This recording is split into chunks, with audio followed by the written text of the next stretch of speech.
Hello, Austin the Brimstone here.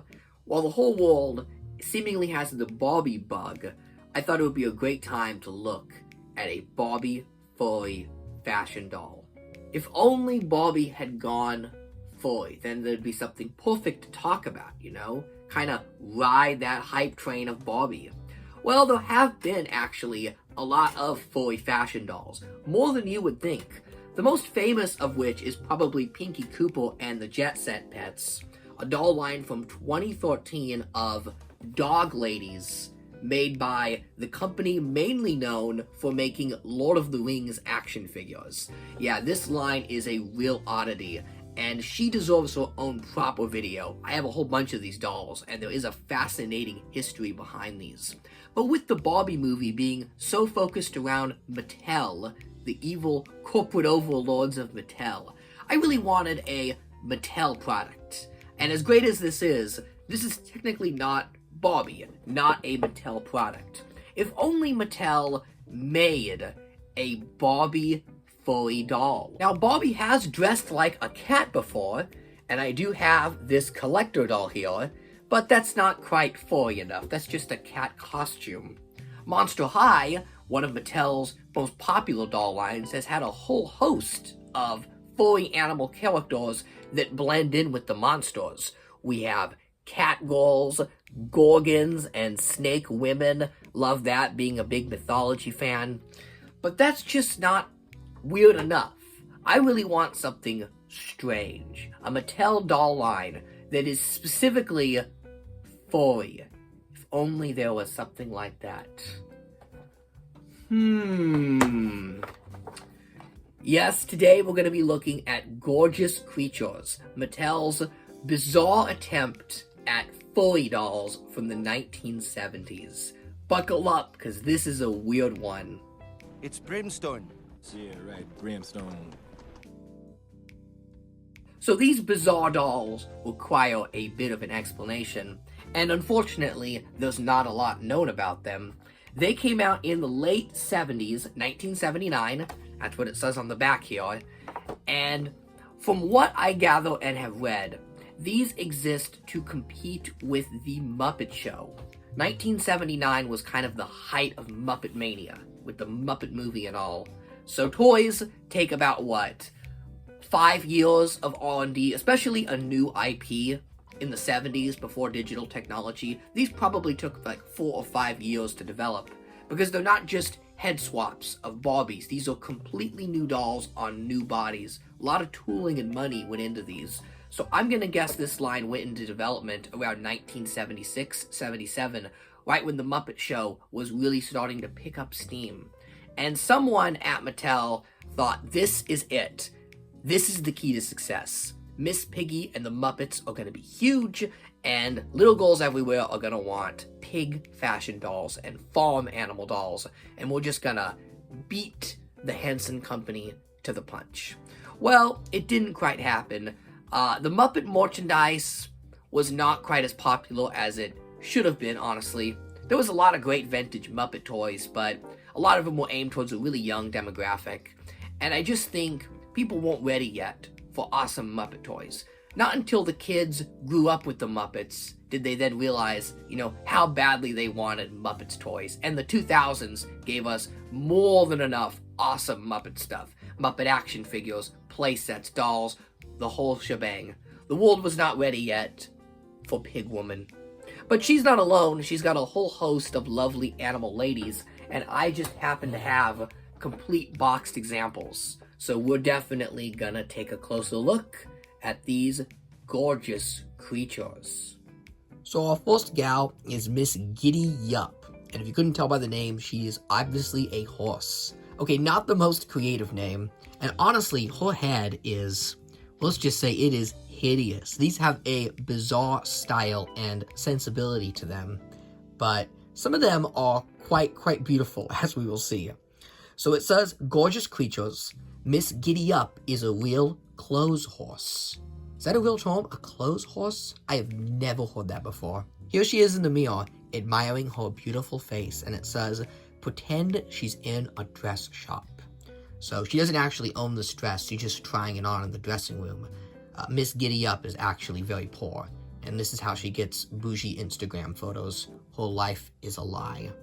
Something that is really funny about these dolls and really charming is they come with photos of their boyfriends.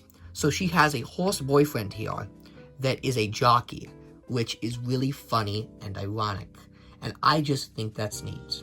Maybe had this line lived past 4 dolls, we would have actually got to have one of these boyfriends as a doll. So turning it around, it says, glamorous animal dolls, collect them all. And we have all 4 dolls. There's Miss Heavenly Hippo, Miss Giddy Up, Cowbell, and Princess Pig, who is our, Miss Piggy bootleg. I think it's interesting that they're Miss and not Mrs., so maybe these ladies are still single and just kind of playing around with these guys, not quite committed. And it says, pretty hairdos, shapely poses, arms and legs are movable, fashion looks to create mix and match doll clothes. Each includes a gown, hat, shoes, stole, hanky, opera gloves, and boyfriend's picture with frame. So yeah, boyfriend's picture, not quite married yet. And it says they're 7.5 inches tall. So these are not your traditional Barbie style of dolls. These are kind of more of a Mego scale. It is odd to think, like, why would they make a fashion doll 7 inches? But at the time, that was kind of the norm. Nobody wanted to compete with Barbie. So with a lot of other doll lines, like the Charlie's Angels fashion dolls, the Sunshine family comes to mind, and of course, Mego with their Dynamite fashion line, they were all 7 to 9 inches. So maybe Gorgeous Creatures was made to be compatible with Charlie's Angels, and Miss Giddy Up here is a secret agent. Okay, next doll is Cowbell. And I've got to say, I know I'm a little biased because I love cows so much. Moo. But she is simply dashing. I love her. But she is simply gorgeous, living up to the name. It says Cowbell has a creamy complexion. Get it? Because milk. And here she is admiring her Purdy face. Doesn't she just look absolutely beautiful? Pretend she's in a beauty shop. And unfortunately, there is some discoloring on this doll's face. There's a bit of blue there. This happens when toys get left in the packaging too long. The plastic tends to molt. It could be the plastic that's bumping up against the head here. I think that's what's causing it. The same 4 gals and the same exact description. Nothing special.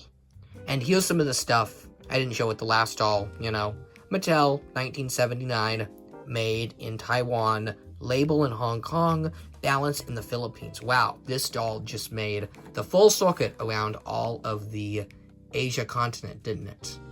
A lot of work went into these dolls. They're very detailed, as we will see.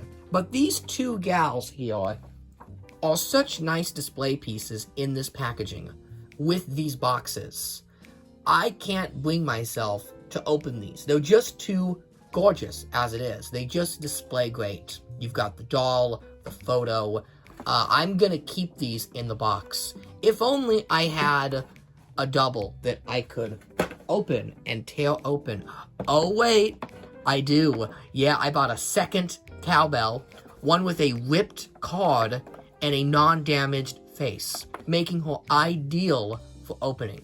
So we're gonna rip this open and free the cow.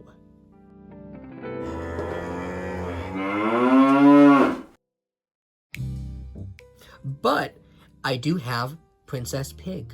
And I didn't know this when I got the doll, but Princess Pig is actually wearing Miss Giddy Up's dress.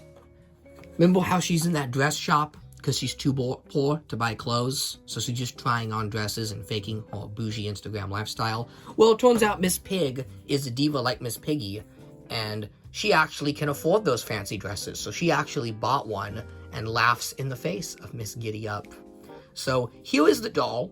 First impressions, just holding the doll physically in my hand, is that this doll is really, really brittle and fragile. She feels like she is gonna snap. The joints just don't have good traction to them. Almost feels like an adult collector figure, like a NECA figure. Very, very brittle and thin. Now the body is hard plastic, but the head is rubber.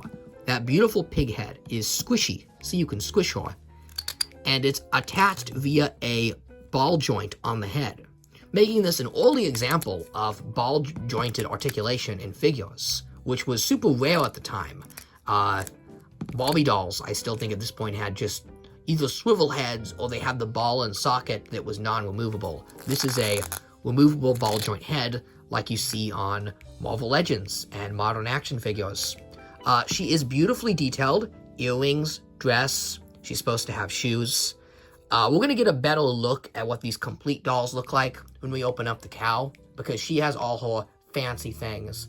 But, you know, I thought I'd at least talk about Princess Pig here.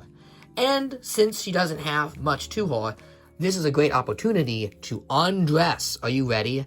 This is a show right here. You're getting some entertainment. Well now.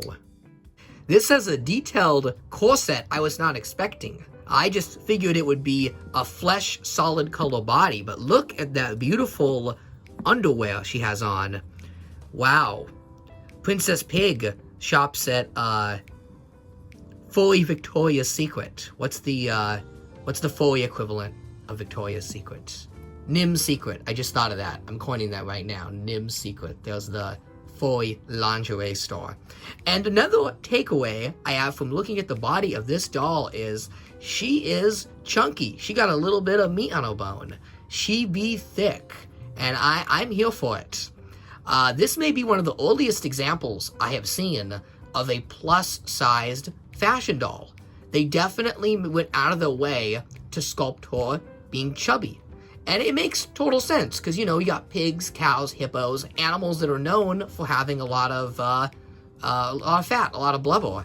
But, you know, they're still beautiful, gorgeous creatures. Like, she is sexy, and she knows it. She got that curvy body. All right, let's go open up a sexy cow now, because that's what we're doing here. So here are my two cows. The discolored one with the pristine card back will be kept minty mint, and the one with the bending card back will be opened. Here we go. And Mrs. Cowbell is being freed from her plastic prison. She's got one twist tie here that we will now undo.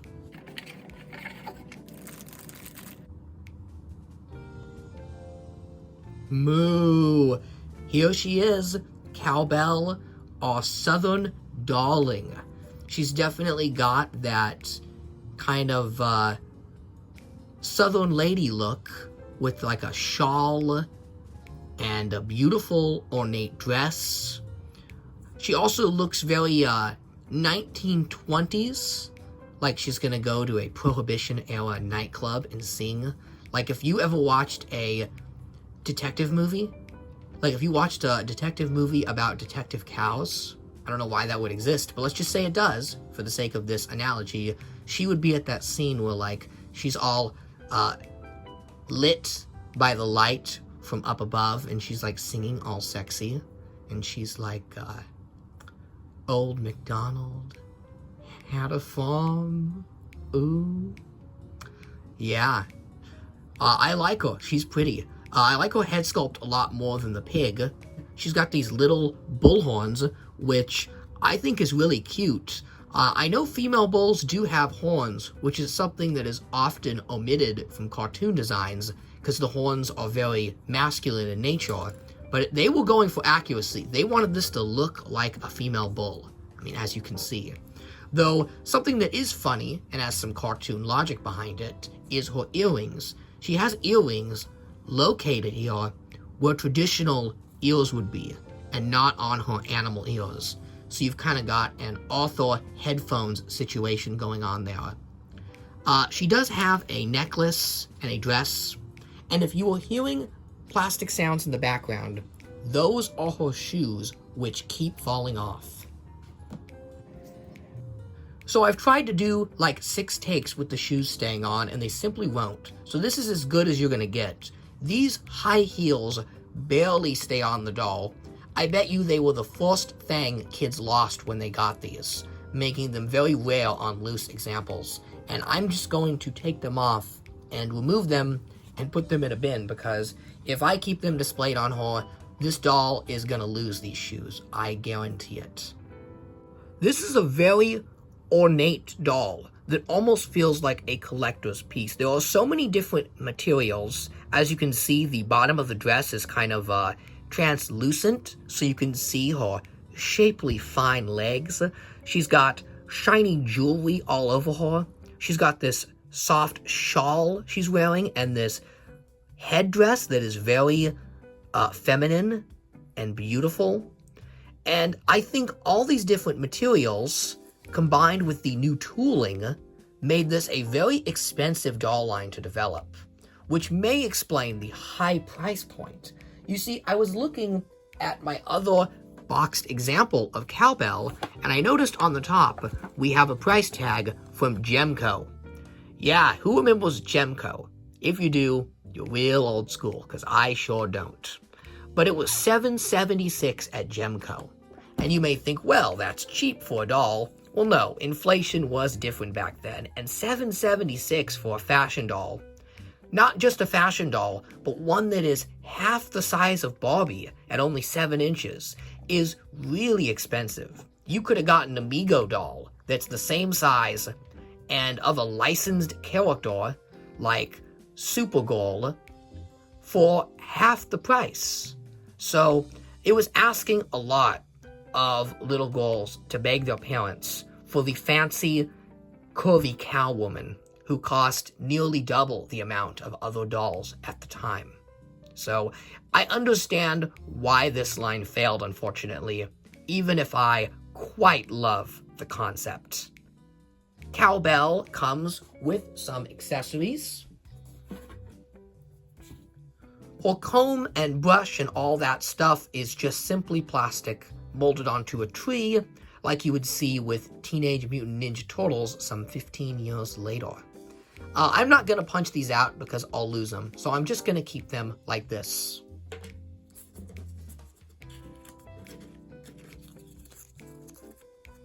My favorite accessory with these, though, is the boyfriend photo, and we get one here. There's a nice frame to put it in, as well as just the sticker itself. Now, this has lost its stickiness, unfortunately. As old stickers, that tends to happen. So I'm not going to stick it on this. I'm just going to keep them separate and leave this as is. And wow, that is stocks. And there is a lot to process here. The first thing I can take away is, finally, I have some proper artwork of my fursona. So I don't have to pay an expensive Furry artist. I just have to whip out my gorgeous creatures accessory from 1979, and I mean, there he is, right? That's clearly Brimstone the Bull. Like, let's be honest, they're two of the same, right? Also, it's a really wealthy individual. He's got a golden nose ring and a nice suit, which tells you he's got money, which may explain her fancy dress and lifestyle.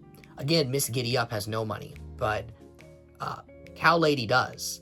And finally, we have his position. So he's clearly a Wall Street broker. We can see there is some stocks behind him, literally like stock prices, and his name is Stocks. So the guy operates in the stock market, and his name is Stocks, which means he was born with Wall Street as his destiny. Kind of like how in My Little Pony, the cutie mark designates the pony's position in society. From the moment Stocks was birthed from his mother cow, they told him, you will spend your days on Wall Street, whether you like it or not. Also, stocks, I think, may also be a pun on, like, barnyard stocks, right? Like, where they keep the cows. So everything about this is incredibly clever and greatly pleases me, as does this entire doll line. And here is our sampling of gorgeous creatures, quite possibly the most interesting doll line that Mattel has ever made. You gotta give them credit, they certainly made something different that their competitors would have never even touched. They tried making their own Muppets, and I think in the end, it made a Muppet out of Mattel. Finding these dolls is quite difficult. They don't show up often. I found these at a doll show, and my heart stopped when I saw them because I knew how badly I wanted these and how long I had been looking for them. They're not quite as expensive as Pinkie Cooper, or other lovely animal lady here, Pinkie Cooper. I think Pinkie is desirable just because she is so aesthetically pleasing, just being, a gorgeous dog lady, versus, the cows and pigs, which, to the general public are not quite as pleasing. But me, I see the beauty in these dolls for what they are. I really like that Mattel went for unconventional animals that you would have never have guessed to be associated with feminine beauty. Let's be honest, bulls, horses, these are masculine animals and creatures that we often associate with men. But they decided to make them into the most feminine, curvy, and beautiful ladies possible. And they did a great job at translating these into lovely little dolls. I also like how the dolls are plus-sized. Not only is that accurate to the animal, being farm animals that tend to have a little bit of extra on them, but I think they made them very beautiful. These are the original curvy bodies. Back when Barbie was still being criticized for pushing unrealistic beauty standards, the cows and pigs ladies understood that real women had curves, and they did it all while staying incredibly sexy. The scaling may bother a lot of traditional doll fans. They don't display well with Barbie, they don't even display well with Pinkie Cooper or other furry fashion dolls because they're so short at just barely 7 inches tall. But for me, as a collector mainly of action figures, this is the perfect size as they scale well with Marvel Legends, with NECA figures, even with the 6-inch Shrek figures. I could have these ladies hang out with Shrek. But I definitely am now shipping Cowbell and Doctor Strange Minotaur. And together, they're gonna have some Doctor Strange love. Where's your boyfriend? He's brokering a stock deal in Silicon Valley. He wants to check out Charlotte's Web site. Well, how about you and me go check out the stable together? Oh, you're so big. You too. I like a girl with a lot of meat on her cowbone. That's the perfect ending to this episode. Here's a naked pig. I have nothing more to say.